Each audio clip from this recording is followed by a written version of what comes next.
Salut, et dans cette vidéo, on va parler exactement du risque. On va définir le risque et on va voir comment est-ce que toi-même tu peux définir aussi le risque dans ta propre vie. Alors, dépendre d'un chèque de paie, est-ce que c'est risqué pour toi? Donc, tu travailles pendant 40 ans dans une entreprise avec un seul salaire, 40 ans. Est-ce que c'est un risque? Pour moi, personnellement, c'était un très gros risque. Ce qui fait que il a fallu que je commence à réfléchir comment est-ce que je peux faire pour avoir d'autres sources de revenus. Pour moi, c'est un très gros risque. Très gros risque. Très gros risque. Maintenant, est-ce que c'est un risque pour toi? Ça, on ne sait pas. Devoir rembourser une dette chaque mois. Est-ce que c'est risqué pour toi? Maintenant, il y a bonne dette, il y a mauvaise dette. Prendre une voiture de 40 000 euros et rembourser chaque mois, est-ce que c'est risqué ou pas? On peut te mettre dehors, tu ne payes plus. À toi de voir. Maintenant, posséder un actif qui génère une marge brute d'autofinancement chaque mois, est-ce que c'est risqué? Un actif, c'est quoi? Ça peut être un gobelet, une tasse que tu loues à quelqu'un et chaque mois, il te donne 10 euros pour ça. Ça, c'est un actif. Ça peut être un ordinateur que tu prêtes à quelqu'un et chaque mois, il te donne 10 euros. Ça, c'est un actif. Ça peut être un terrain que tu payes et tu loues à quelqu'un. Chaque mois, ça te donne 25 euros. Ça, c'est un actif. Ça peut être une voiture même que tu payes et que tu mets en taxi. Chaque mois, ça te donne un truc. Ça, c'est un actif.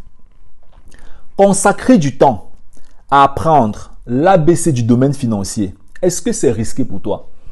Donc, quand je dis par exemple que tu viennes, que je te donne les bases pour te former dans le secteur boursier, est-ce que c'est un risque? Si c'est un risque, ok, c'est à toi de voir. Si c'est pas un risque, à toi de voir aussi. Est-ce que se former dans la vie, c'est un risque? Consacrer du temps à comprendre les types d'investissement, est-ce que c'est risqué? Comprendre comment l'immobilier fonctionne. Comprendre comment la bourse fonctionne, comprendre comment l'investissement dans les startups fonctionne, comment le bitcoin, ainsi de suite. Est-ce que c'est un risque? Si c'est pas un risque, qu'est-ce qui est donc un risque pour toi? Laisse-moi me mettre tes commentaires dans la barre de description. Qu'est-ce qui est un risque pour toi et comment est-ce que tu peux réellement associer cette définition du risque dans ta propre vie? Dernièrement, j'ai proposé un programme d'épargne à un ami, il m'a dit que ça c'est risqué. Mais c'est lui-même qui a payé sa propre maison à crédit. Il va payer pendant les prochaines 30 ans. Là, c'est pas risqué. Donc, c'est pour dire en fait que le risque, chacun voit le risque à sa manière. Mais le risque a une définition propre qui est établie dans la société. Donc, en te disant en fait, quand tu vas aller voir l'entrepreneur, il va te dire que là où tu ne vois pas le risque là, il y a le risque. Et là où tu vois le risque, il n'y a pas le risque. Donc, c'est pour dire en fait que la définition du risque en fait,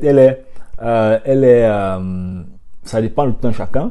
Mais il y a des principes qui sont établis et qui permettent en fait, quand on atteint un certain niveau, de comprendre que bon voilà, ici en fait ce que je suis en train de faire, c'est pas risqué. Là, ce que je suis en train de faire, c'est risqué. Voilà, je suis arrivé à la fin de cette vidéo. Si elle t'a plu, alors n'hésite pas à t'abonner dans ma chaîne YouTube. C'était le Focus, on est ensemble. Bye bye.